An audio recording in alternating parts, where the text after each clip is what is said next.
Olá, espectador e espectadora, seja muito bem-vindo, bem-vinda ao Espaço Trabalhista Mais, um bônus aí do Espaço Trabalhista, que é um programa realizado em parceria entre a TV Jovens Cronistas e o projeto Em Nome da Rosa, do companheiro parceiro Cristiano Araújo, que está aqui comigo, claro, nesta edição. Eu peço a você que nos acompanha que se inscreva no canal, deixe o like e, claro, mande a sua opinião pela seção comentários do vídeo. Então, além de você engajar com o vídeo, também é importante porque você manifesta a sua opinião, a sua versão, enfim, como você está vendo o desenrolar dos fatos. Como vai, Cristiano? Tudo bem?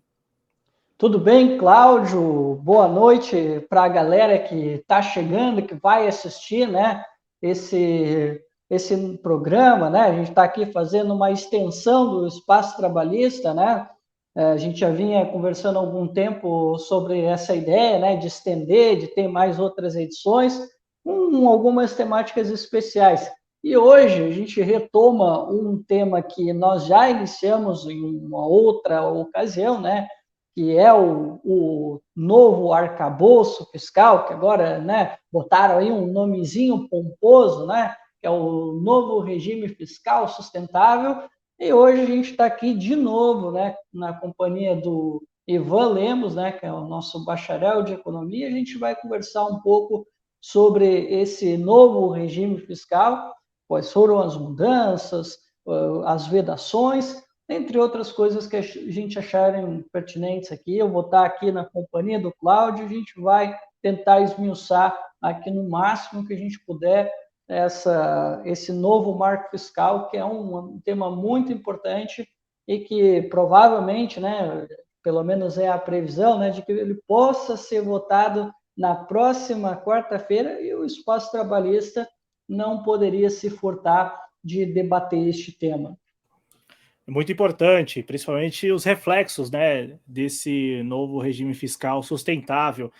É o Congresso praticando e colocando também nessa discussão aquela sigla que muitos têm falado, né, o conceito de ESG, né, isso? ESG, né, então tem sustentável lá, né, então veja como o Congresso está antenado, o Congresso moderno que nós temos. Vamos lá, ô Cristiano, há 2 dias, nós estamos gravando isso aqui na sexta-feira à noite, sexta, dia 19 de maio, no dia 17 de maio, quarta-feira, o Congresso aprovou o regime de urgência, né, o requerimento que retira das comissões a discussão exatamente desse novo arcabouço fiscal. E foi uma votação expressiva a favor desse requerimento de urgência, né? Então, na prática, o novo arcabouço fiscal não será discutido nas comissões, já irá para plenário. E aí, como disse o Cristiano, tudo indica que na semana do dia 22, o Congresso, o plenário da Câmara dos Deputados deve aí votar o novo arcabouço fiscal. Uma votação expressiva de 367 votos a favor e apenas 102 contra. Ô Ivan, seja muito bem-vindo a esta extensão do Espaço Trabalhista. O relator do novo arcabouço fiscal é o deputado federal do Progressistas, do PP, do Arthur Lira, da Bahia, o Cláudio, olha só, meu xará, Cláudio Cajado. E ele fez várias alterações. Tanto é que eu me recordo de termos falado isso no programa que fizemos, né, nós três, sobre a divulgação naquela altura do slide que continha ali alguns pontos do arcabouço fiscal proposto pelo governo Lula. E nós falávamos sobre as alterações que o Congresso poderia fazer, e sabemos, né, o Congresso que nós temos, ao mesmo tempo um Congresso moderno, né, que pratica ESG, mas que também tem lá seu lado extremamente neoliberal e que compra pelo valor de face mudanças como, por exemplo, esses gatilhos que foram introduzidos, gatilhos que têm uma clara referência no regime fiscal, né, no regime de recuperação fiscal que alguns estados têm adotado. Também tivemos, né, como alterações aí, além dos gatilhos, a possibilidade, e aí nós vamos discutir isso ao longo do programa, a possibilidade de responsabilização do gestor ou principalmente do serviço público. Ivan, para a gente iniciar a conversa aqui, um panorama geral aí dessas alterações, o que você achou que o Congresso fez e como que você viu as alterações propostas pelo relator Cláudio Cajado, do Progressista da Bahia, o relator aí do novo arcabouço fiscal. Seja muito bem-vindo a esse espaço trabalhista. Boa noite, Cristiano. Boa noite, Paulo. O microfone, por gentileza, Ivan, se puder colocar mais próximo da boca. Primeiramente, boa noite ao Cláudio, boa noite ao Cristiano, boa noite a quem estiver nos assistindo, né? Os espectadores. Agradeço o espaço mais uma vez aqui para poder a gente estar discutindo esse tema que é essencial para o país, fala do futuro do país. E basicamente, quando a gente fala em arcabouço fiscal, teto de gastos, qualquer que seja o regime fiscal vigente, a gente está falando, né, de um normativo legal que vai ser o guia do orçamento público.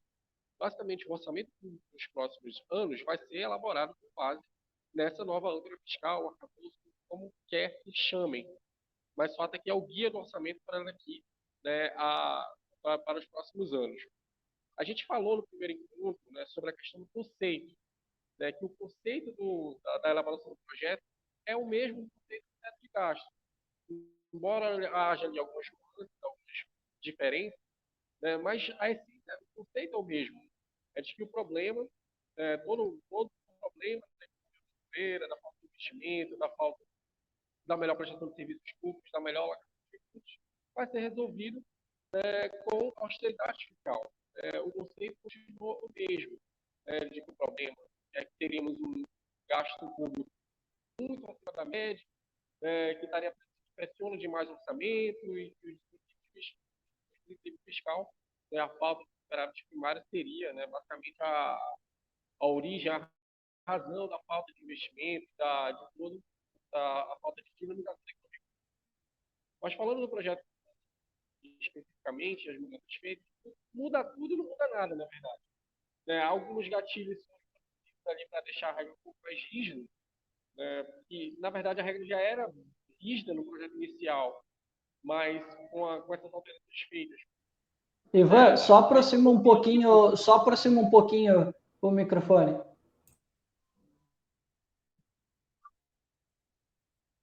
Então, para falar das alterações em relação ao projeto original, alguns gatilhos foram introduzidos meio que copiando ali a lei de responsabilidade fiscal, gatilhos que já existem, na verdade, na própria LRF, por exemplo, quando você atinge os limites ali da LRF, há uma série de gatilhos que são acionados, com proibição de contratação, proibição de concurso público, etc.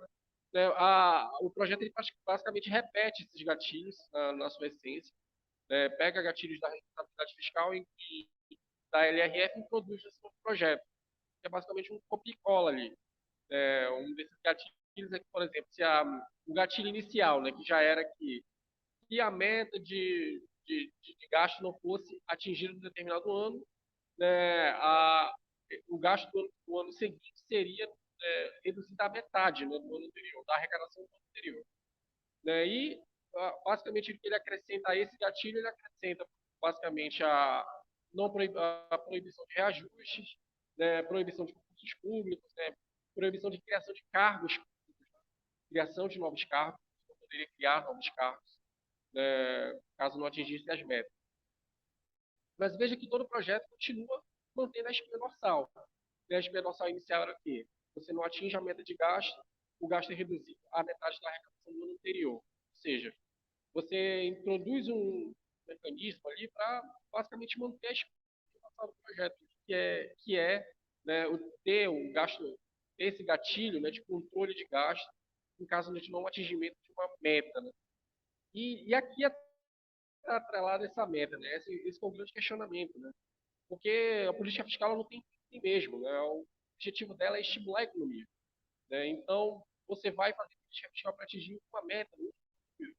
E o resto da economia como todo, né? Então, é isso que não está sendo pensado e nem está sendo discutido, né, dentro do projeto. Vale lembrar que esse vai ser o guia de elaboração do orçamento. O orçamento vai ser elaborado, baseado nesse projeto que será aprovado. Foi aprovado em regime de urgência, que o projeto não vai ser discutido nas comissões. A exemplo do teto de gastos que foi em 2016, eu creio que quem acompanha, vocês lembram, a audiência lembra, o teto de gastos também foi aprovado de maneira muito acelerada, sem discussão, sem debate. Então, é aquela história do aspecto político do projeto. A gente vai discutir aqui, vai falar um pouco mais sobre os percentuais, sobre as bandas, né, sobre as metas, que são aspectos quantitativos, mas a gente tem os aspectos políticos, né, que, né, fundamentam, que levam à concepção desse aspecto legislativo. Então, que interesses estão por trás de acelerar tanto a aprovação desse projeto? A narrativa é, não, precisamos, né, incentivar o crescimento econômico e tal, rápido. Sem uma discussão de um projeto que vai nortear o orçamento durante anos, né, com essa pressa, o teto de gastos também foi aprovado com pressa. Qual é a diferença? O teto de gastos tinha gatilhos. Esse projeto tem gatilhos. Qual é a diferença? Então, esse é um aspecto político da gente entender, né, que interesses estão por trás de acelerar a aprovação de um projeto como esse, né, sem a discussão, sem o devido debate, e também se utilizando também de outros subterfúgios, né, nas redes sociais, como a gente conhece, tentando ali cercear, anular vozes críticas à proposta, né, para tentar aprová-la com pressa. Então, basicamente, né, a gente vai falar um pouco mais de detalhamento aqui ao longo do programa, mas a gente tem como os gatilhos gerais esses, alguns gatilhos que foram acrescentados copiando da Lei de Redução de Responsabilidade Fiscal, gatilhos que já existem, que na verdade foram feitos para preservar a essência do projeto, que é controlar o gasto, ter o gasto como a válvula de ajuste ali no projeto da âncora fiscal. Ô, Cristiano, eu passo a palavra para você porque nós temos duas referências aqui do desgoverno Temer.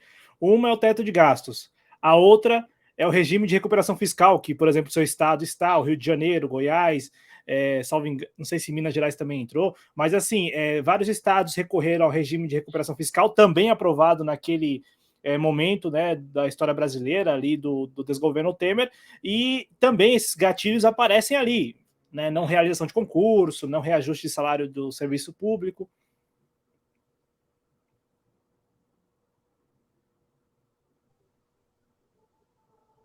Ivan, deixa eu encaminhar aqui para ti uma outra questão.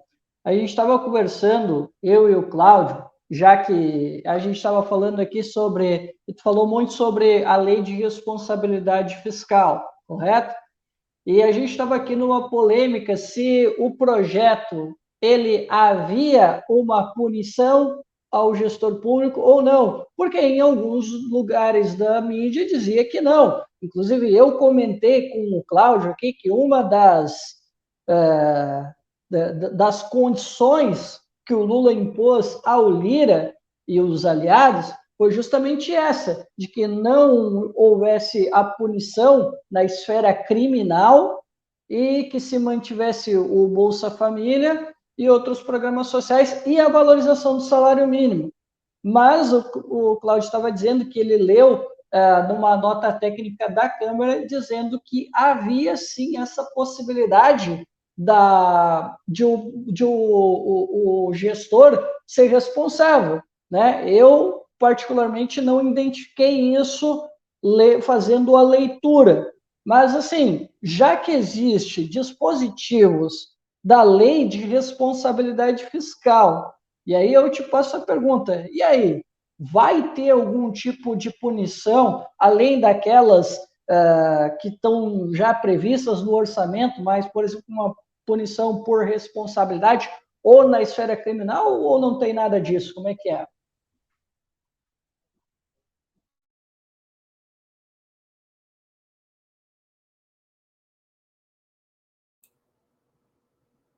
Acho que congelou o Ivan, é isso? Eu acho. Então vamos aguardar o restabelecimento da conexão e a gente continua falando com o Ivan. Para você também congelou, não é isso, Cristiano? Sim, congelou sim. Acho que a minha pergunta foi meio complicada e congelou tudo. Vamos torcer para que tenha sido só a sua pergunta e não a internet dele, né? Porque se foi só a sua pergunta, daqui a pouco ele aparece aqui de volta. Mas só para contextualizar até essa questão da nota técnica, ele caiu mesmo, né? Então, voltou, vamos lá. Vamos colocar ele de novo aqui. Bom, agora sim, o Ivan. Escutou a pergunta do Cristiano, Ivan? Pouquinho. Bom, vamos lá. Você quer que ele refaça?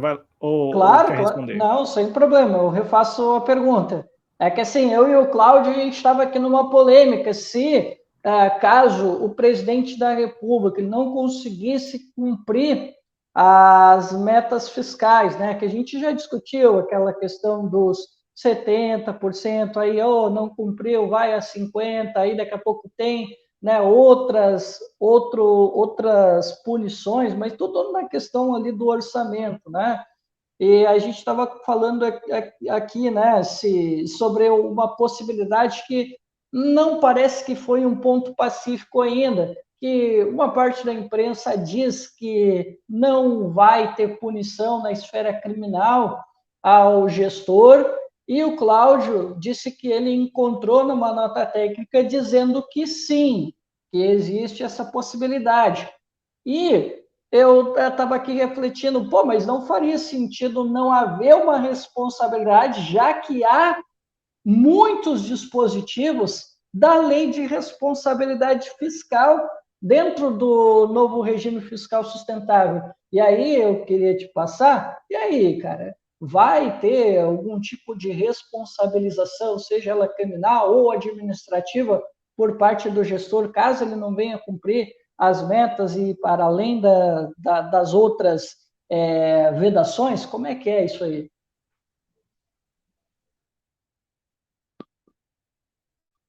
Bom, quanto à questão da responsabilização, semelhante à LRF, né, e parece que fizeram meio que um Ctrl-C, Ctrl-V nela, né, para dizer que fizeram uma alteração,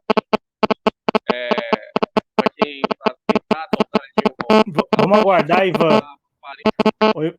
Oi, Ivan, desculpa te interromper, mas é que, veja só, né?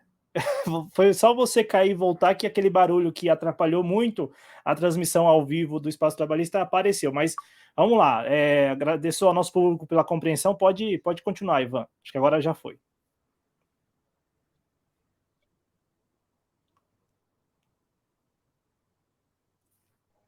Pode ir, Ivan. Então, a responsabilização prevista, a princípio, pelo que o entendimento geral do projeto, é uma responsabilização político também pode acabar implicando na perda do cargo. Tá? Já a responsabilização civil, no âmbito civil, no âmbito da pessoa, né, que não é o gestor público, né, da pessoa física, aparentemente não haveria. Né? O que haveria seria a responsabilidade administrativa, né, que atinge a pessoa enquanto gestor, né, poderia inclusive levá-la à perda do cargo, mas é algo que também a LRF já prevê, mais um dispositivo incorporado na LRF. Não consegui entender por que fizeram esse conceito da LRF para esse projeto. Na verdade, se a gente for parar para pensar, até o teto de gastos foi mais original nesse sentido, né? Pelo menos criou alguma coisa nova.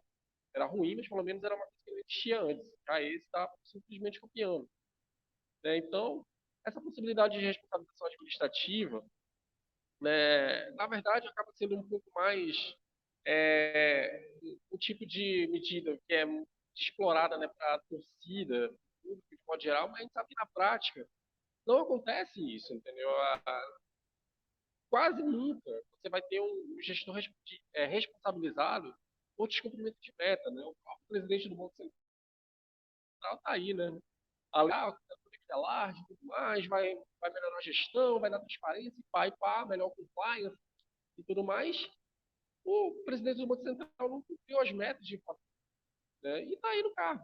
Né? Então, a gente sabe que é algo que é muito falado para endossar a narrativa, né? Para dar aquela sensação, aquela percepção de que é um projeto sério, transparente, enfim, que não vai ter brechas para corrupção e desmanche. Quando, na verdade, né, a rigidez, a rigidez do projeto que acaba dando margem, né, para desvios. Né? E isso eu vou já falar agora sobre a questão do relator, o deputado do PP, né, que ali introduz alguns dispositivos para tentar, né, preservar, né, as emendas que são direcionadas aos parlamentares, né, as emendas do relator, né, não é secreto, né, lembrar, né, glossário mútuo, né, não é mais secreto, chama-se emendas do relator, né, e essas emendas do relator ali e deram um jeito de proteger elas dentro do projeto, para que elas não fossem afetadas em caso de finalidade desse orçamento paralelo. Então, no que tange a responsabilização, é basicamente isso. Se limita ali à esfera administrativa de atendimento geral e pelo que é de atendimento prático. Mas ô, Ivan e Cristiano, eu não sei se eu estou te interrompendo, Ivan, aqui deu uma cortada no final, mas só para deixar claro que o que eu li diz respeito aos gatilhos e ao contingenciamento que foi retomado pelo Cláudio Cajado, e não sobre o gestor cumprir ou não a meta fiscal, cumprir ou não, chegar ou não ao resultado primário que ele estabeleceu como meta. O que está colocado, pelo menos é o que eu li, é que o gestor público não será responsabilizado criminalmente desde que ele cumpra o contingenciamento e também que ele implemente, se for necessário, os gatilhos que já foram explicados aqui por vocês. Agora, se ele não fizer isso, imaginando o cenário em que o gestor não toma essas medidas, ele irá responder criminalmente.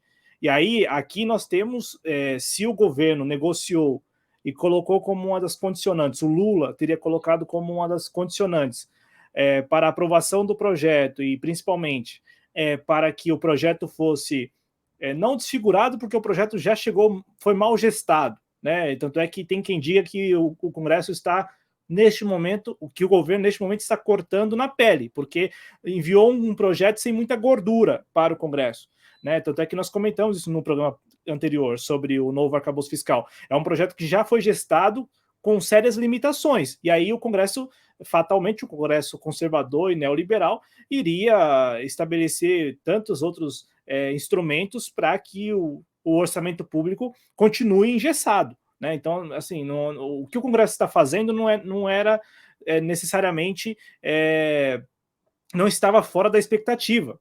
E então, assim, o Congresso está fazendo aquilo que todos nós esperávamos, né? Infelizmente, mas está fazendo. Só que para deixar claro que a responsabilização criminal se daria no cenário em que o governo, o presidente da República, no caso, não cumpra as condicionantes que agora estão sendo colocadas no relatório e que provavelmente serão aprovadas, que é o contingenciamento, e aí eu já passo a palavra para o Ivan para ele comentar, a retomada do contingenciamento, porque o Haddad fez questão, o Haddad, o Seron, secretário de Tesouro, ambos fizeram muita questão lá naquela entrevista coletiva de anúncio aí dos slides e tal, né, do novo arcabouço, de falar que não haveria mais o contingenciamento, não seria necessário mais o contingenciamento, coisas que o contingenciamento que foi muito criticado no desgoverno Temer, desgoverno Bolsonaro, né, então assim, não haveria isso e o relator ele restabelece. E também se você puder falar um pouco, além dessa retomada do contingenciamento, como que você particularmente viu a inclusão de dois pontos assim que seriam sensíveis para esse governo: o piso da enfermagem e também o Fundeb, né? Que são dois pontos assim que o governo gosta sempre de citar, gosta sempre de falar e tal, de mencionar, e que se o Ivan estiver me escutando, que eu acho que já caiu a conexão, então vamos aguardar aí para. Aí eu não refaço a pergunta, mas já encaminho para que o Ivan continue respondendo.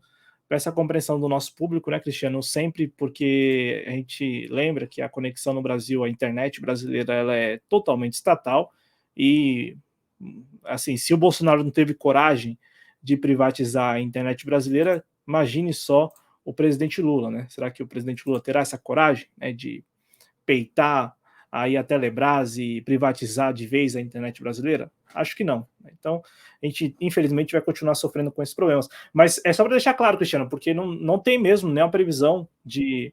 Voltou. É sempre assim, quando a gente... Vou colocar aqui o Ivan novamente. Vamos lá, o Ivan voltou. Vamos lá, Ivan. Agora deixa eu só ajeitar tudo certinho aqui.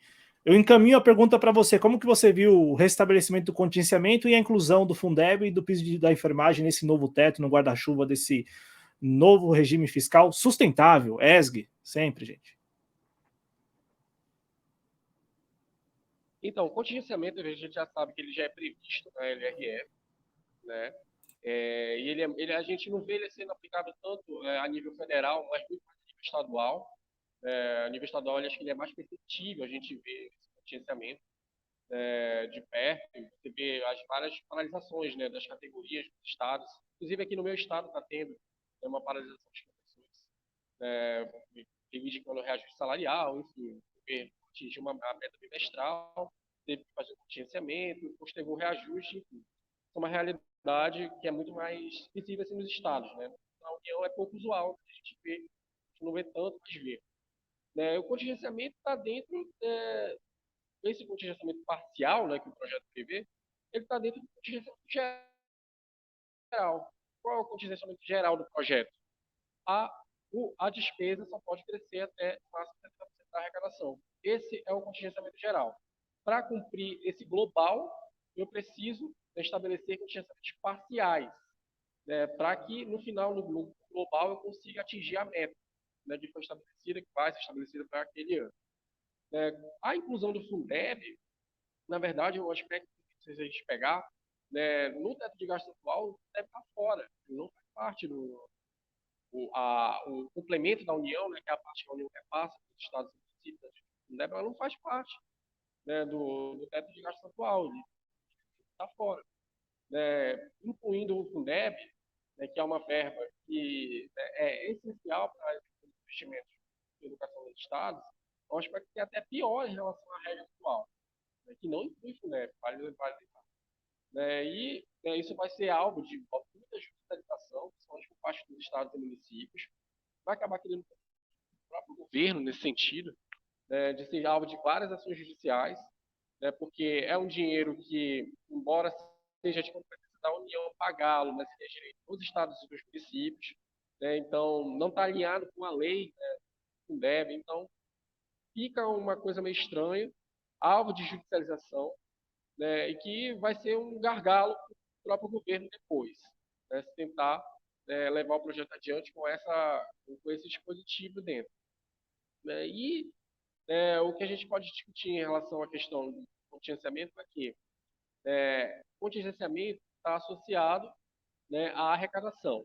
A métrica dele é a arrecadação. Você avalia a arrecadação em um determinado trimestre ou quadrimestre, no caso, para efetuar o contingenciamento. Ele é previsto na LRE, está lá no artigo 9 da LRE. A regra do contingenciamento é depender de arrecadação. Ela é a meta. Então, se a arrecadação não estiver convergindo para aquela meta, parciar o contingenciamento. Agora, vejamos bem, o que determina a arrecadação pública? Basicamente, o crescimento econômico. Quanto mais a economia cresce, quanto maior o consumo, maior a arrecadação do governo. E, do outro lado, de impostos, de um modo geral, que até vem sendo feito uma medida. Então, o governo vem ampliando a tributação. Então, aí fica um gargalo. Por onde, se a economia não crescer, você vai ter que ampliar, ou você amplia a tributação para atingir aquela meta de arrecadação, ou você mantém a tributação que não atinge a meta de arrecadação e vai ter que fazer contingenciamento. E contingenciamento significa cortar a despesa desses investimentos essenciais, para custear esses investimentos essenciais. E aí, como é que fica? A prestação de serviço e tudo mais. São essas questões que não estão sendo discutidas. É por isso que esse projeto poderia passar com toda a pressa, como está passando agora. Então, quer dizer, vários aspectos importantes, várias construções de cenários não estão sendo discutidas, porque o projeto está com pressa. E são discussões de posição de cenários importantes para a gente entender o impacto lá na frente, no termo de própria arrecadação, de resultado fiscal do próprio governo, como também o aspecto político disso. À vontade, Cristiano. Só pedindo para o Ivan, se puder aproximar mais o microfone, porque a gente quer, como da outra vez, escutar a explicação e todo o conhecimento que você tem para compartilhar com a gente. Bom, vamos lá. Bom, Ivan, a gente viu, como é normal, as discussões acerca do novo regime fiscal sustentável, A gente viu uma longa discussão, da turma passapano, né, que ficou aí defendendo esse novo marco, e nós tivemos uma turma muito crítica, né, a esse novo regime fiscal, né? Isso a gente está falando desde a apresentação até essas alterações que a gente viu que tem alguns dispositivos que foram incorporados da Lei de Responsabilidade Fiscal, que na minha leitura eu acho que tornaram pior do que já estava, né, quando nós vimos aquela apresentação do PowerPoint. Aí a minha pergunta é muito objetiva. A gente estava conversando, eu e o Cláudio, aqui em off, né? Na tua opinião, eu sei que pode ser uma pergunta bastante genérica, mas tudo bem. Qual dos dois regimes é o pior? O teto de gastos do Temer e Meirelles ou essa nova regra fiscal, ela é pior, e o porquê que tu acha que ela é melhor ou pior? Eu gostaria de saber de ti. Bom, para começar, né, que você ter que escolher entre o pior já mostra a encruzilhada onde a gente está, né? Entre escolher qual dos dois projetos é o mais austero, qual dos dois é o pior, né? Realmente mostra a encruzilhada que o país está em termos de política econômica, o deserto de ideias que é. Isso realmente é grave. É você olhar e ver um debate econômico pobre de ideias, de um modo que tudo se resume a essa discussão de limitar gasto e fazer austeridade. Realmente é bem complicado. Mas, enfim, se fosse para escolher um pior entre os piores, o teto de gastos atual, vigente, que foi aprovado em 2016 pelo Michel Temer, ele tem mecanismos bem mais rígidos.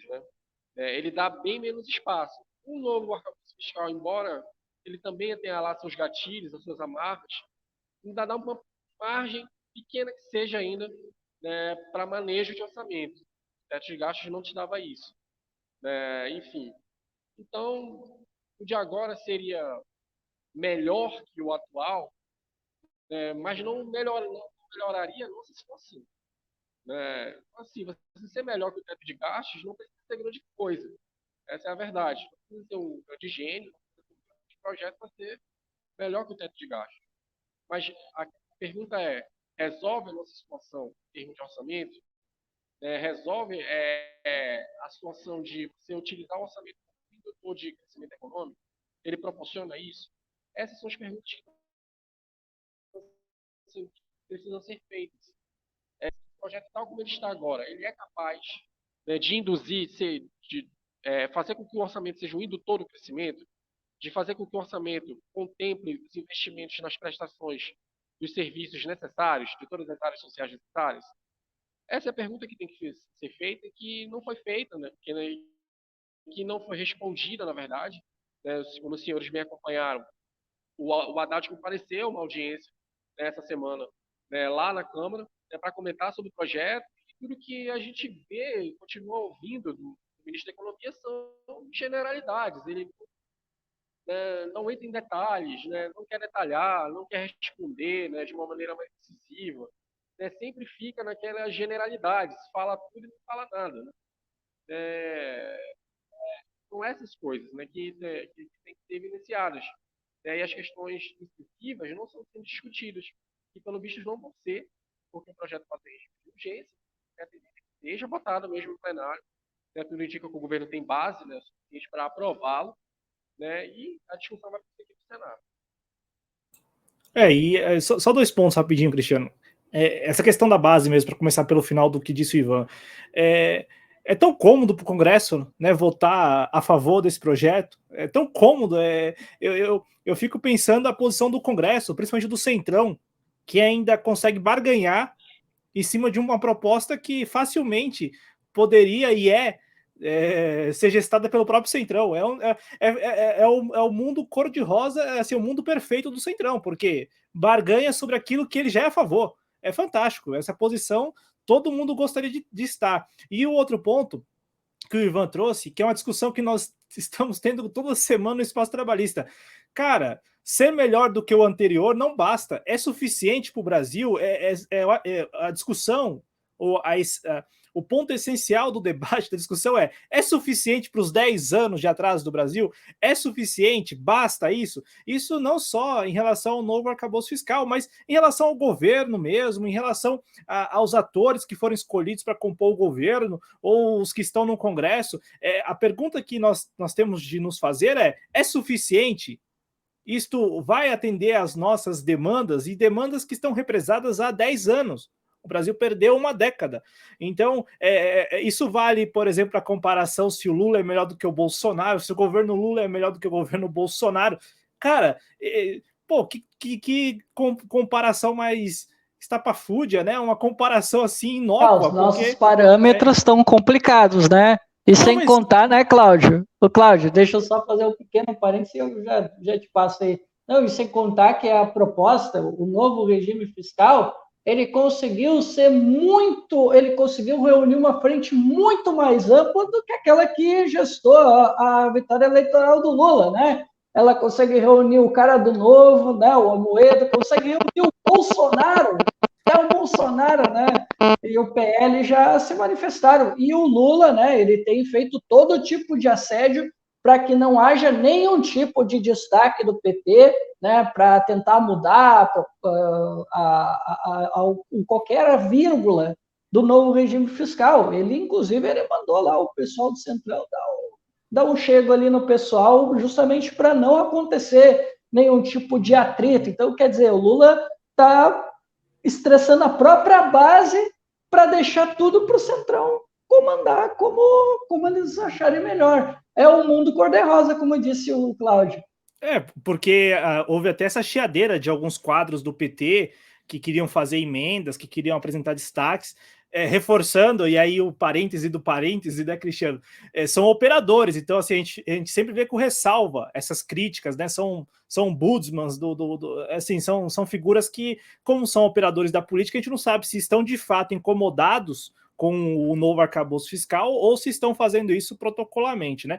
Mas só para não deixar de pontuar, o ponto essencial do debate, seja em relação ao novo arcabouço fiscal, seja ao governo, em relação ao governo Lula, vamos analisar o governo, não é comparação ao governo anterior ou o teto de gastos, nós temos que se discutir, né, Ivan, se é suficiente, como você bem colocou, se esse novo marco fiscal ele vai possibilitar ao governo desengessar o orçamento, que já está quase totalmente comprometido, né? E como você falou, o governo, a partir do momento que ele consiga tornar o orçamento mais flexível, proporcionar também, né, numa segunda instância, num segundo momento, proporcionar políticas públicas. Então, aí a gente está falando do governo trabalhar e mostrar serviço. Só que o que a gente tem notado, e eu passo a palavra para você de novo, Ivan, é que a forma como ele foi gestado e como ele está sendo, neste momento, ajustado, entre muitas aspas, no Congresso, dá a entender que, a partir do ano que vem, nós teremos um orçamento que vai continuar engessado, mas que, como você colocou, haverá possibilidades de o governo manejar melhor recursos do orçamento. Eu quero te perguntar se você enxerga, e aí eu sei que também é uma análise mais pessoal e tal, mas assim, se você enxerga no Fernando Haddad e na equipe do Ministério da Fazenda disposição para usar esse orçamento mais flexível e aí usar isso, claro, para proporcionar mais recursos, por exemplo, para a área da educação, para a saúde, enfim, para temas caros do governo. Eu faço essa pergunta porque nessa semana o Haddad teve que responder aí a uma brecha, uma suposta brecha que o Cláudio Cajado deixou no relatório dele, que em tese no ano que vem poderia render ao governo um valor nominal aí de 80 bilhões de reais, da ordem de 80 bilhões de reais, como uma folga no orçamento, desde que o ministro Haddad, desde que o governo aplique os 70% da variação da receita, mais os 2,5%, que é o teto lá estabelecido de aumento real. E aí, Ivan, o Haddad fez questão de falar que não, que sequer o governo vai chegar a 50% da variação da receita no ano que vem. Disse que as despesas sequer chegarão a 50%, porque... E aí, como você falou, ele foi bem genérico, não soube explicar como que o governo também vai chegar nesse 50%, mas falou, ele descartou a possibilidade do governo usar dessas flexibilidades que poderão vir aí com esse novo marco fiscal. Aí eu te pergunto, numa análise que eu acho que também é um pouco pessoal, mas se o Haddad e a equipe dele teriam condições, né, e estariam dispostas, mais do que condições, dispostas a usar esses recursos que poderão, digamos assim, sobrar no orçamento do ano que vem a partir desse novo regime fiscal sustentável. Então, só para pegar um ponto do que foi muito bem abordado pelos senhores, sobre a questão de como está fácil. Ô, Ivan, ó, aguarda aí 5 segundos. Pronto, agora sim, pode ir, pode ir. Vocês tinham abordado de como o Centrão está tendo facilidade no processo de tramitação desse projeto, barganhando em cima de um projeto que ele já naturalmente aprovaria, né, ganhando em cima de um projeto onde ele já naturalmente aprovaria, né, e isso demonstra que o governo está fazendo um esforço gigante, né, para aprovar esse novo arcabouço fiscal, né, que é um projeto que se considerar, comparar, por exemplo, a outros que virão, que são necessários, como a reforma tributária, por exemplo, que é muito mais difícil. Então você pensa, o governo está gastando um capital político enorme, para aprovar um projeto, né, que é relativamente, já seria de aprovação natural do Centrão, de tendência natural do Centrão, né, e está gastando todo o capital político dele. Capital político relevante. Aliás, gastou também muito capital político no PL das fake news, está gastando capital político nesse agora e vai chegar a reforma tributária, e aí que capital político ele vai estar? Um tema que é caríssimo, que é muito difícil de ser levado adiante. Mas, enfim, falando sobre a análise do projeto em si, seus questionamentos, pode. Vamos lá. O excedente da arrecadação, os 2,5 que seriam alocados para investimento no projeto inicial também já previa. Inclusive, se o governo se utilizaria desses gatilhos, se vai chegar a utilizar esses gatilhos, o Haddad realmente negou, disse que não vai precisar, enfim, naquele sentido de dar uma apaziguada, porque ele sabe que se ele admitisse isso, as críticas, principalmente vindas da imprensa, seriam muito fortes, né, sobre ele, e uma parte da imprensa até, né, vem apaziguando bastante ali com o Haddad. Agora, a questão é o seguinte, quando a gente fala de cumprir metas, vou segurar 50%, vou segurar 60%, a gente tem que tentar fazer um link com a realidade do que do que são esses números. Eu falar que eu vou segurar 50% para cumprir uma meta, significa que eu vou cortar 50%, né, de algum lugar. Quem vai sofrer esse corte? Essa é a questão. Quando a gente fala, vou segurar 50%, não vou chegar nos 70% da arrecadação, vou chegar nos 50% só. Quanto que ele vai ter que cortar? Ele vai ter que cortar X, né, de áreas Y, Z, A, B, C. Então, áreas vão sofrer com cortes. Áreas vão sofrer com cortes. Áreas vão deixar de ter recursos para investimento, né, por parte do orçamento para que o governo cumpra a meta. Então, essa é a ideia que precisa ficar clara. Quando eu falo, eu só vou gastar 50% da arrecadação, né, eu estou dizendo automaticamente falando que eu vou ter que cortar, né, em algum lugar para poder cumprir essa meta. Então, é isso que tem que ficar claro. Agora, onde vai ser esse corte, onde não vai ser, aí já se movimentam as áreas do Congresso, os grupos de interesse, para não serem atingidos, enfim. E, naturalmente, quem acaba sofrendo, né, com tudo isso, quem não tem grupo de interesse, quem não tem lobby, que é no caso da população, acaba sendo mais prejudicado, né, não tendo recursos para garantir a prestação de serviços. E vamos lembrar o seguinte, que há uma contradição nesse discurso de cumprir a meta e de algumas promessas que o governo fez, promessas importantes, né, que são importantes, não só porque são promessas de campanha, mas são promessas importantes, são medidas importantes para combater a desigualdade, né, de renda no país, como, por exemplo, a ampliação da faixa de isenção de imposto de renda, que foi prometida até R$ 5.000, né, como que você vai alcançar essa faixa de isenção de imposto de renda, né, que naturalmente deixa de ser uma arrecadação do governo, né, tendo que cumprir essa meta? Você se propõe, eu só vou gastar 50% da arrecadação, mas eu vou, ano que vem, já vou ter uma ampliação de faixa de imposto de renda.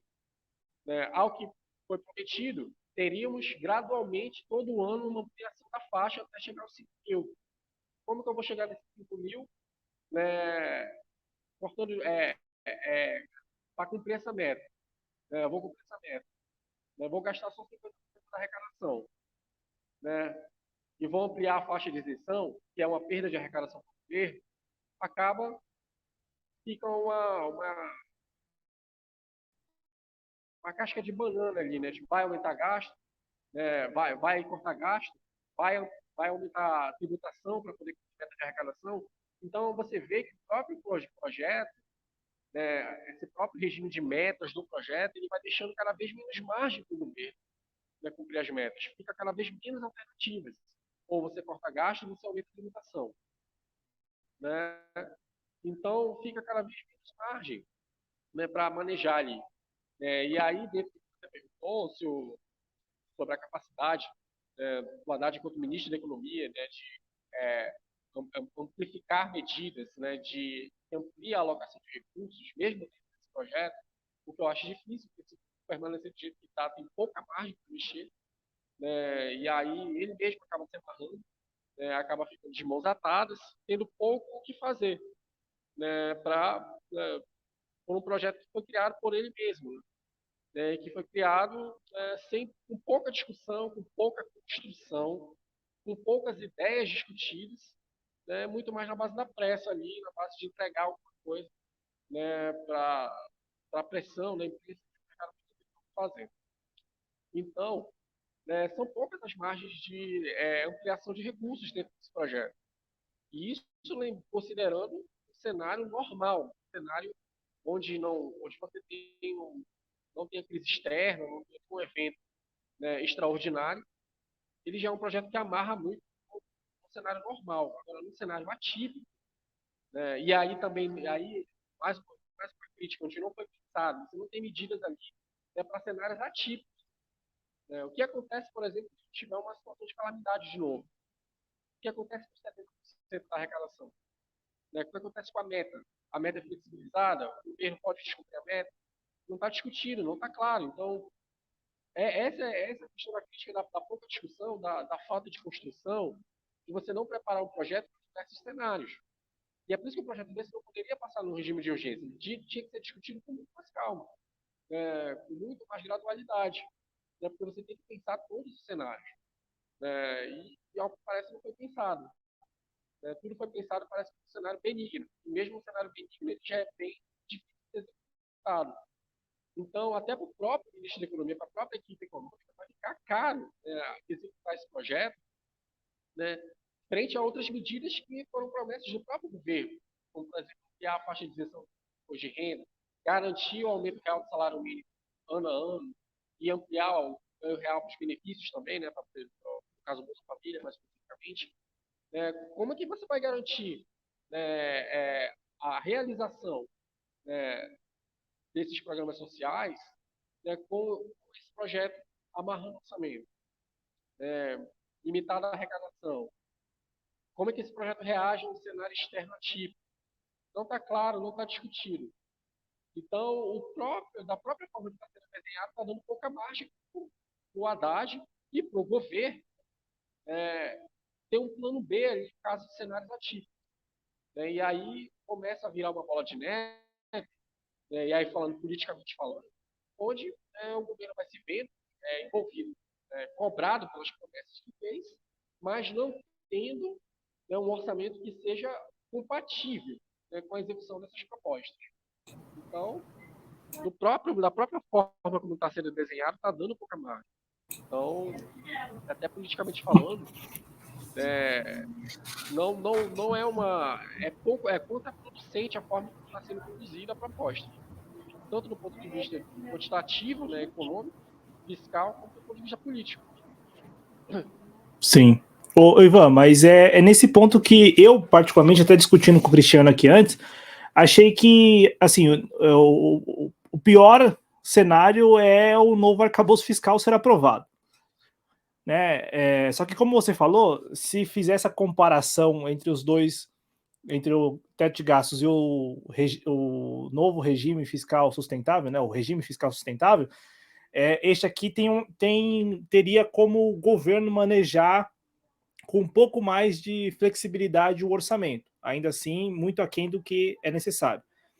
E aí o relator ele colocou lá no parecer dele a previsão de que no ano que vem, como se fosse uma transição, no ano que vem o Ministério da Economia, o Ministério da Fazenda, o governo Lula, se quiser, ele poderá usar não apenas 70% da variação, como também o teto das bandas que foram estabelecidas. Houve o estabelecimento de bandas para o resultado primário, assim como também banda para a variação do aumento real, né, no caso aí do aumento das despesas.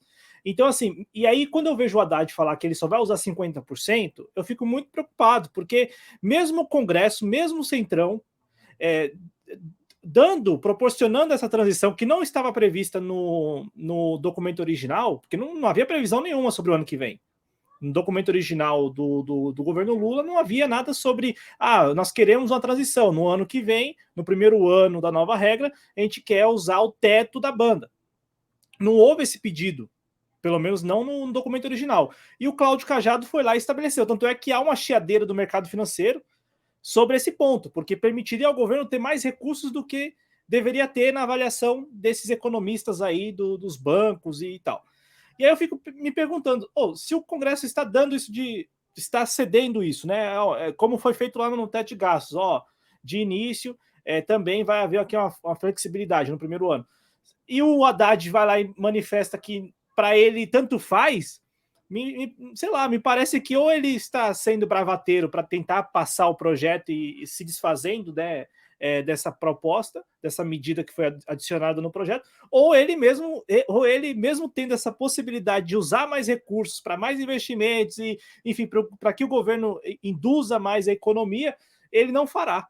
Eu fico com esses dois pontos, assim, Ivan, porque me pareceu bem estranha a manifestação do Haddad depois que ele foi questionado sobre isso. Você vai ter mais recursos.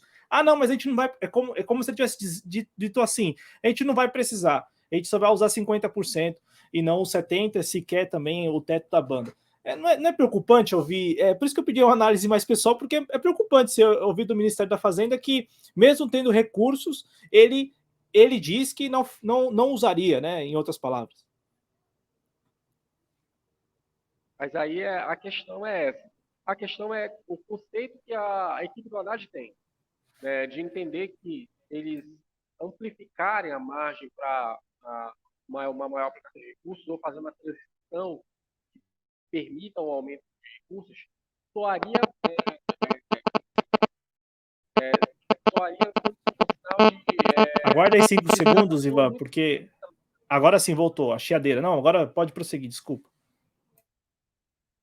Então, a questão basicamente é que o conceito da equipe econômica é qualquer medida que possibilite uma amplificação, né, um manejo maior das despesas, soaria mal no mercado financeiro. Né? E esse soaria mal no mercado financeiro significaria o quê? Aumento de juros. Nós falamos real, né? O aumento do dólar, traz mais pressão sobre a taxa de juros.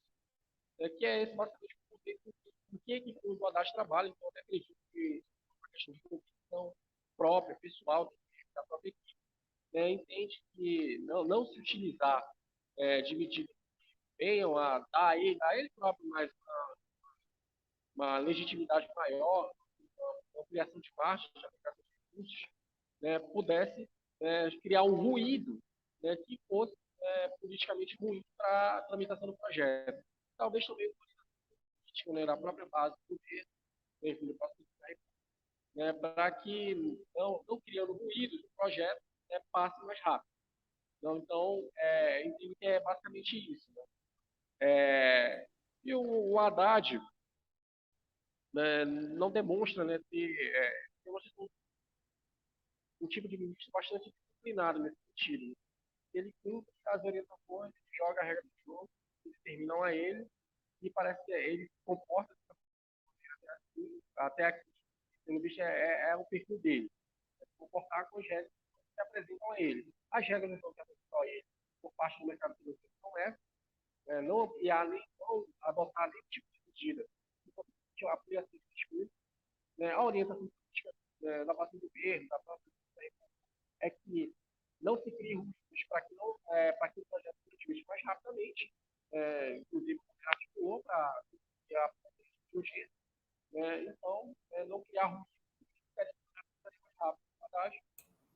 Aproxima, por gentileza, o microfone, por favor. Agora, aí. Mas o Haddad é bem disciplinado mesmo, né, Ivan? O Haddad tem que ver disciplinado com quem, né? E a quem. Ô, Cristiano, à vontade, viu?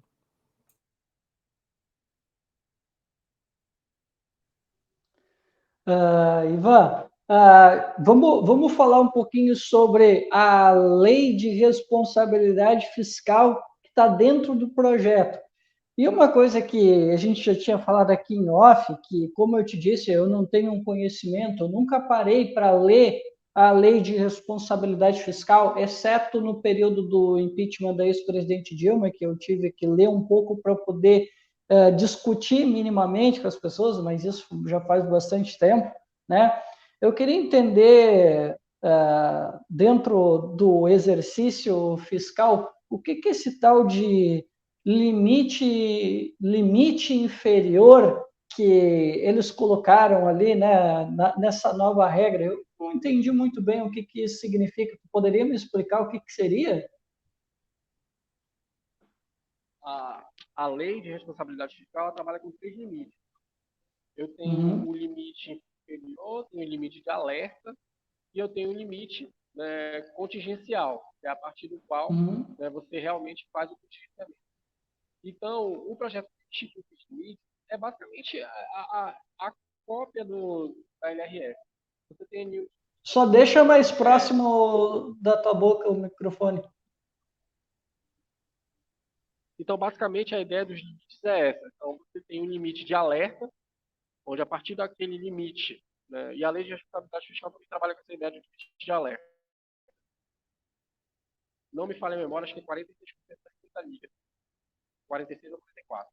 Então, para de cabeça aqui exatamente, mas você tem um limite aqui, onde a partir do qual, quando a despesa atinge um determinado percentual da receita líquida, você tem um limite de alerta. O que significa? Significa que há uma tendência de que aquela meta de arrecadação vai ser atingida, que você pode precisar contingenciar despesas.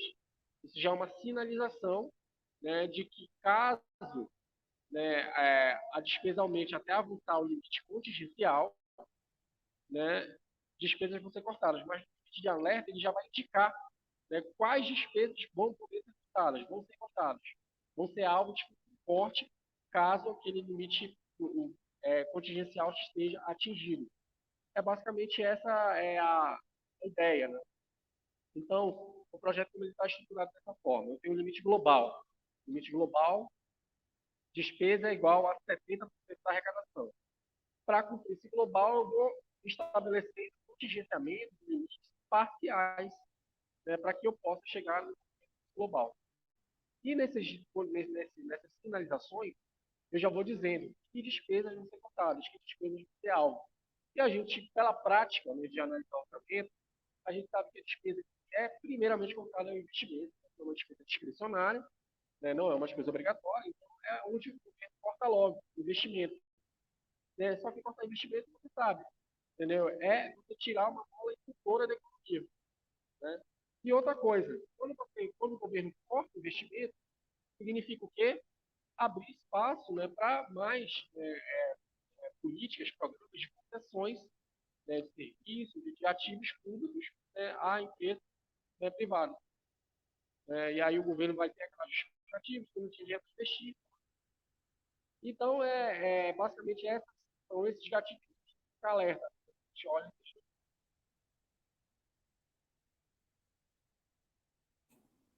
Ô, Cristiano, se quiser prosseguir, fique à vontade. Perfeito. Não, eu quero te fazer outra pergunta também, né? No sentido de que a gente estava falando, né? O Cláudio aqui demonstrou uma preocupação com relação ao que o Haddad falou, né? Dos 50%, né? Que ele só usaria 50%, né, Cláudio? E eu não vou entrar em detalhes, depois, se o Cláudio quiser perguntar, fique à vontade, porque eu confesso que eu não vi o conteúdo completo para eu te perguntar isso. Mas a Fernanda Melchiona, né, fez pelo menos ali umas 3 perguntas que deixaram, né, o Haddad bambeando legal, né? E o Haddad, ele me disse algo que, para mim, cara, foi muito além do preocupante. Parecia que eu estava ouvindo os militares lá do. Parecia que eu estava ouvindo os militares quando tiveram aquele plano, né? Uma espécie de projeto nacional dos Pro militares. Brasil, pro E Brasil. isso, para o Brasil, né? Que era muito focado em investimento privado. Os liberais também focam muito em investimento privado. E o Haddad, na sua manifestação, ele chegou a dizer isso. Eu não sei se foram essas as palavras, tá? Eu li isso, eu não vi ele dizendo, porque sabe como é que é, né? Nem sempre a gente tem tempo. Mas eu li ele dizendo: não é hora da gente fazer gasto público, deixa isso aí, o investimento privado vai fazer o trabalho. E não é a primeira vez que a gente ouve isso. Na própria apresentação lá do novo marco fiscal, também houve uma fala nesse sentido, não só da Haddad, mas de um dos seus assessores também. E aí eu queria explorar aqui contigo, à luz, né, da economia brasileira. Sinceramente, Ivan, é possível que o investimento privado vai conseguir salvar uma economia que já tem aí, né, uma década perdida? E, pelo menos na minha leitura, e essa é uma avaliação muito pessoal, eu acho que essa nova regra fiscal ela vai trazer mais outra década perdida. E sabemos que o mercado privado, né, o capital, ele tem uma aversão ao risco, né? Me explica aí para nós, né, na história econômica, por que num cenário de crise o capital privado não vai, ele não quer salvar a economia? Explica aí para nós. Olha, primeiro, para o investimento privado trabalhar, tem que ter investimento público primeiro, para poder ser um indutor, né? Para poder ser um indutor. O investimento privado ele precisa ser indutor. O indutor, a mola indutora, é investimento público. Inclusive, nessa própria audiência, eu vi uma fala preocupante, né, que eu compartilhar com você, onde ele falou que cortar investimento público não tinha problema. Ele falou isso. Né? E preocupa você ver um ministro da Economia achar que não tem problema cortar investimento público. Então, assim, está desconectado da realidade. O investimento privado vem depois do investimento público primeiro, estruturando e induzindo, certo? No momento que você não tem, por exemplo, a mola do investimento público, o investimento privado ele só vai onde é certo. Né? Por quê? Porque aquela questão do a aversão ao risco. O dinheiro privado não vai onde há incerteza, ele vai onde há certeza. Né? E quem pavimenta o caminho primeiro é o investimento público, né? Que faz essa mola indutora, para que o investimento privado chegue como complementar, para gerar os empregos, a produção, os empregos na ponta. Mas ele sozinho, por mágica, não vai fazer isso. Porque a gente está no cenário de crise, é grande, né? A gente está vendo as condições macroeconômicas são desfavoráveis ao investimento privado. Então, você tem juro alto, né? A gente está vendo, até peço que a gente debata futuramente esse tema sobre a economia real, a economia do mercado financeiro, porque a gente fica muito associando Mas, a questão Ivan, econômica à bolsa de valores. deixa eu só te interromper, mas quem é que dá essa resposta para a gente? É o Keynes? É um economista brasileiro? É a realidade? O que nos diz que, peraí, não existe isso do mercado salvar? Primeiro tem que vir o público, precisa ter um investimento público para que o privado venha, né, se somar. De onde é que vem essa ideia? Como é que ela se materializa? Isso que eu queria que tu explicasse para a gente. Essa ideia, essa ideia keynesiana, né, de investimento, tá? No pós-crise de 29, quando a economia americana, na verdade, o mundo estava completamente desolado pela crise de 29, né, foi por meio, né, do Deal, na época, mas baseado na ideia de que o Estado deveria ser o indutor do investimento naquele momento, por quê? Num cenário de crise como aquele, né, terra arrasada, o investimento privado não vai investir ali num cenário desse, né, de incerteza, onde não há garantia nenhuma de retorno. Então, precisou do governo americano, né, por meio, né, de um grande poder econômico chamado New Deal, né, provisionar, né, os investimentos, grandes investimentos, né, em setores fortes, como infraestrutura, energia, né, para mobilizar as cadeias produtivas do setor privado em geral, que fornecem, né, a única necessária, né, para fazer investimento. É uma clássica, né, empiricamente comprovada, né, de resolução de, né, que, né, tem sido aplicada, foi aplicada, é aplicada em meio à crise, mas aqui no Brasil, com o passar dos anos, fomos, o debate econômico aqui, né, a ideia de política econômica aqui foi se tornando resistente a essa ideia contrária, né, vai no sentido oposto. E a própria fala do ministro da Economia vai no sentido oposto. Quando ele fala que qualquer tem problema, ele está indo na direção oposta do mundo, né, que está propondo ampliação de investimentos, né, públicos, onde os estados nacionais têm feito grandes esforços, né, para ampliar investimento público. Né, e aqui a gente vai no contrário. Né, então, assim, essa é a questão, né, do conceito da pobreza de debate que a gente econômico que a gente vê aqui, e toda a ideia de debate gasto, austeridade, né, só você não ouve falar de outra coisa. Enquanto debate outras questões econômicas, e onde essas questões são superadas. Então, talvez, a gente pode olhar no clássico, né, pode olhar no primeiro mundo, mas talvez ali no mundo europeu, mais centralizado, no caso de Portugal, por exemplo, né, que né, com grande participação do Estado, né, com grandes investimentos. Só um pouquinho, Ivan. Só um pouquinho. Só um pouquinho. Só um pouquinho. Tu estava falando de Portugal e aí ficou muito baixo.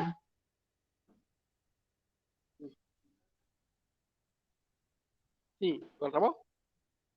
Sim. Pode continuar a partir de E Portugal foi Portugal. se recuperar. Então, Portugal, né, após a crise de 2008, implementou uma série de políticas expansionistas que, né, resultaram num crescimento econômico sustentado ao longo dos anos, e que garantiram também àquele país uma estabilidade política. Né? Enfim. Então, a gente tem exemplos, né, de políticas, né, expansionistas que foram aplicadas, né, que deram certo em cenários de crise, e o Brasil se tornou resistente a essas ideias. Né, exatamente porque o debate é controlado por uma narrativa apenas, né, e não há participação, né, de outras vertentes de discussão econômica.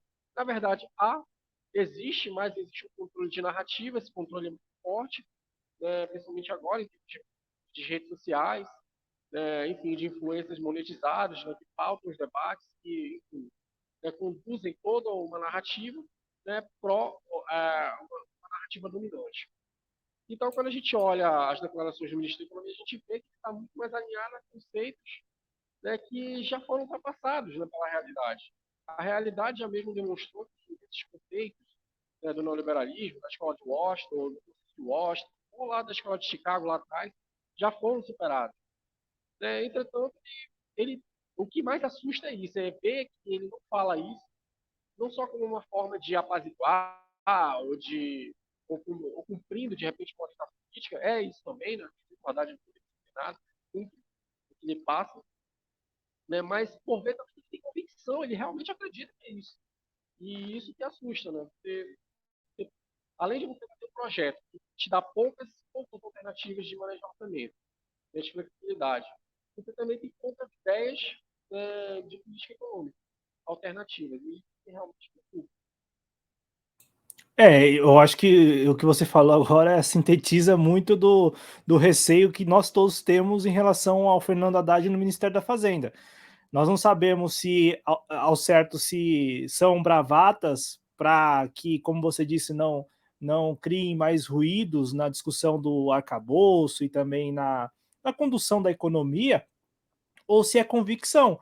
E me parece que, às vezes, me parece ser mais convicção do que necessariamente uma estratégia pensada, de caso pensado, para evitar ruídos, para evitar desentendimentos, para evitar percalços na discussão das matérias, seja ela o arcabouço, seja também a reforma tributária.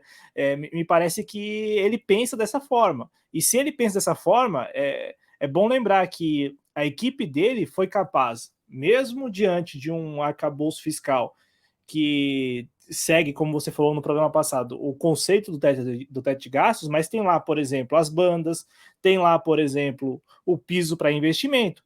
E aí eu fico pensando, e aí agora o Cláudio Cajado, o relator, ele prevê que no ano que vem, se o Haddad quiser, ele poderá usar 70% mais o teto da banda. Aí o ministro, diante disso, ele fala que não, que ele não. Quase que ele fala isso, não, a gente não vai precisar porque a gente vai usar só 50%. Aí eu fico pensando, será que ele não vai também só usar o piso o piso que estabelecido para os investimentos e não mais do que isso, sabe? E o excedente, quando vier, será que ele também não vai abrir mão disso? Porque a gente fica entre a convicção do Haddad ou uma estratégia pensada para evitar, como a gente já falou aqui, ruídos. Sabe, Ivan? A gente fica, né, diante desse dilema, porque parece muito ser convicção. Parece que mesmo ele tendo recursos, mesmo ele podendo manejar um orçamento mas mais flexível do que com teto de gastos, ele parece que ele não quer. Parece que é como disse o Cristiano, e como ele disse na audiência, ele acredita mesmo piamente nas concessões, nas PPPs, que ele sempre gosta, né, de se vangloriar de ter sido o autor da parceria público-privada, né, da lei e tal. Então, assim, me parece que é convicção, parece que ele acredita em outra estratégia de indução de desenvolvimento, que, como vocês falaram, está para lá de ultrapassada essa ideia, né? Assim, se é que em algum momento isso deu certo, né? Pensar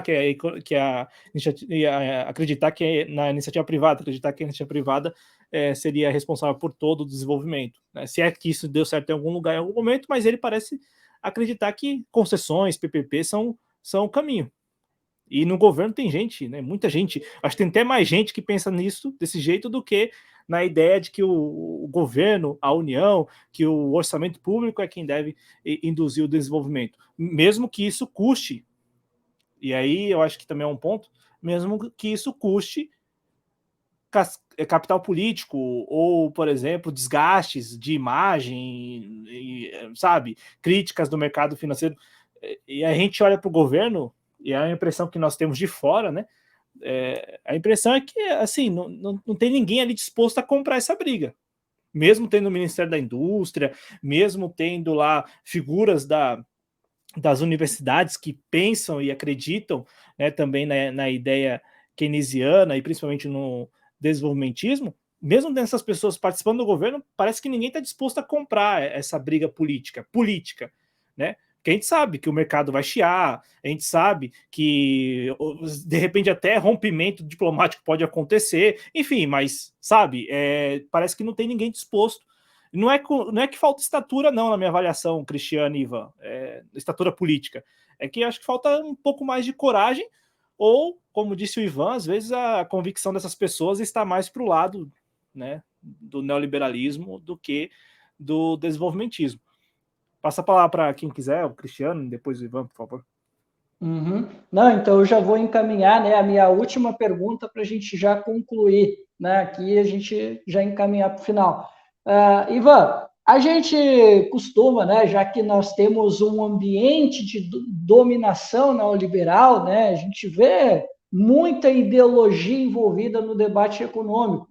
E aí a gente ouve falar de tem que economizar, não pode gastar mais do que arrecada.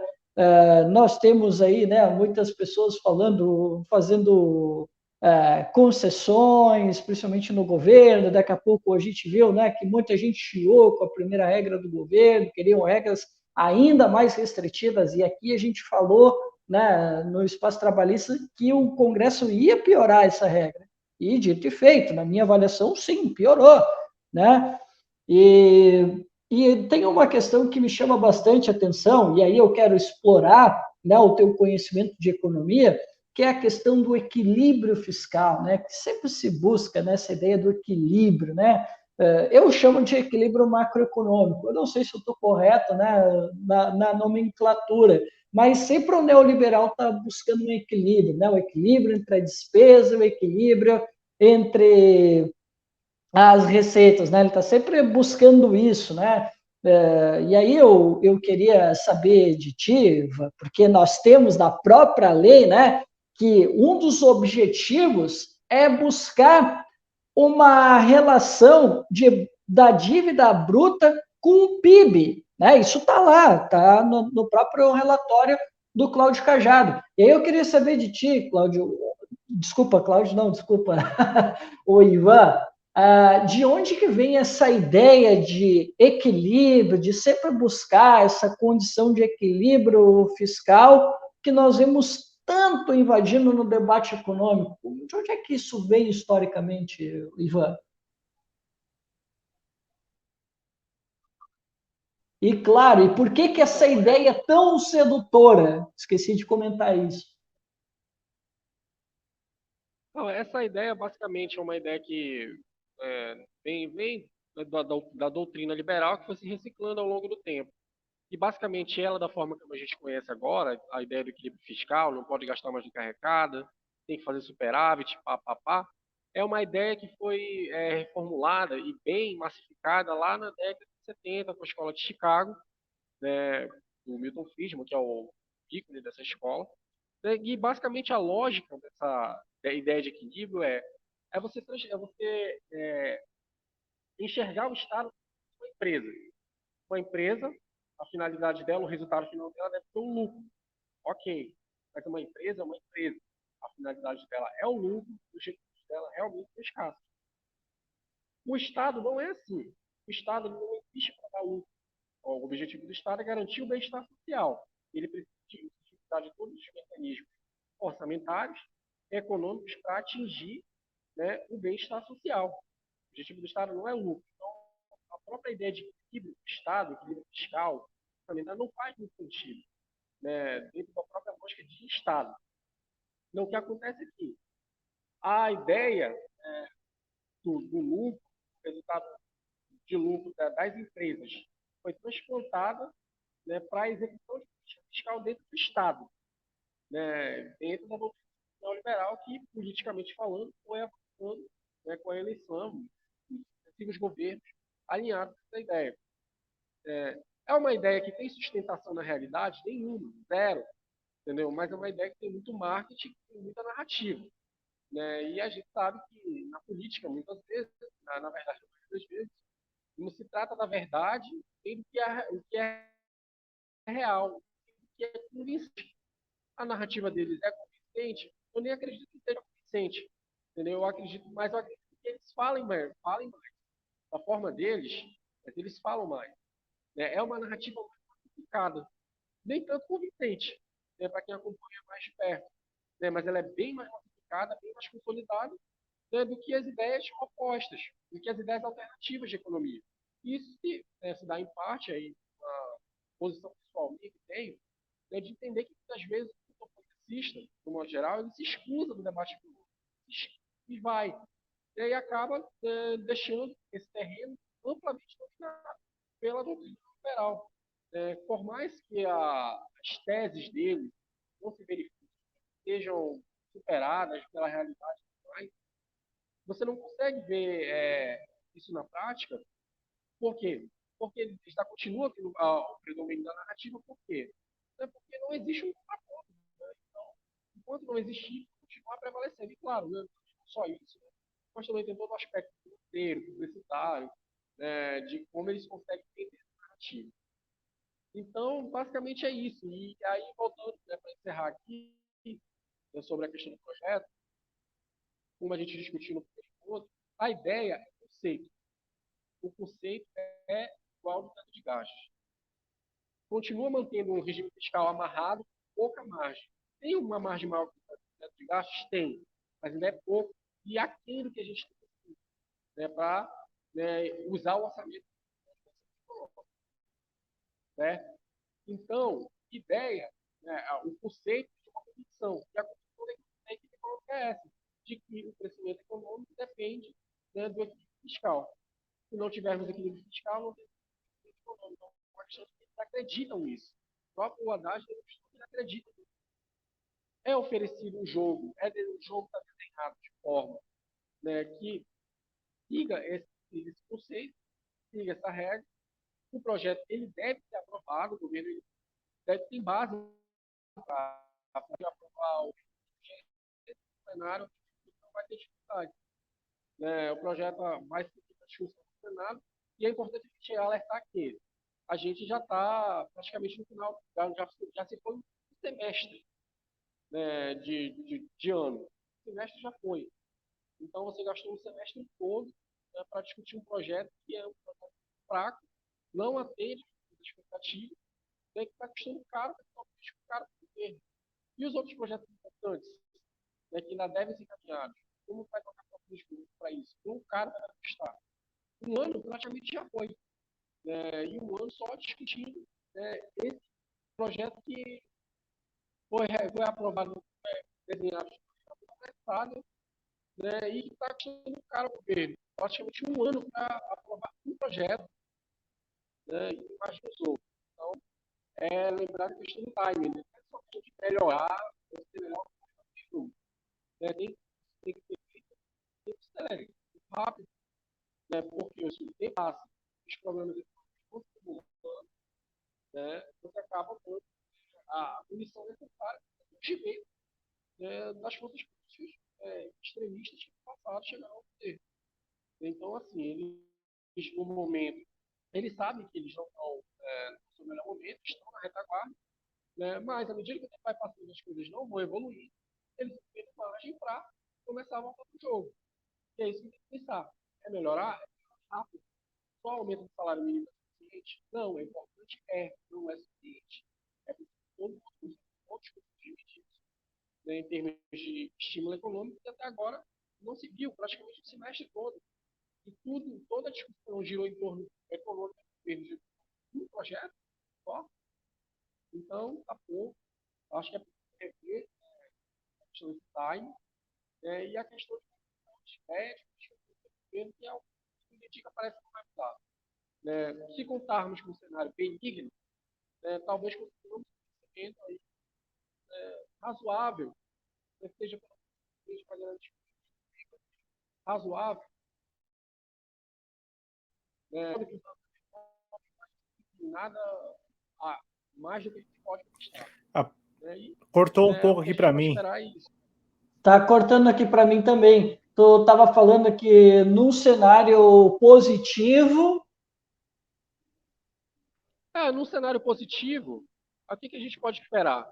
Como a gente não está vendo outras medidas econômicas sendo implementadas, parece que toda a bala de prata é esse projeto e o aumento do salário mínimo, parece que são as balas de prata, parece que são as únicas coisas que existem em termos de ideia econômica.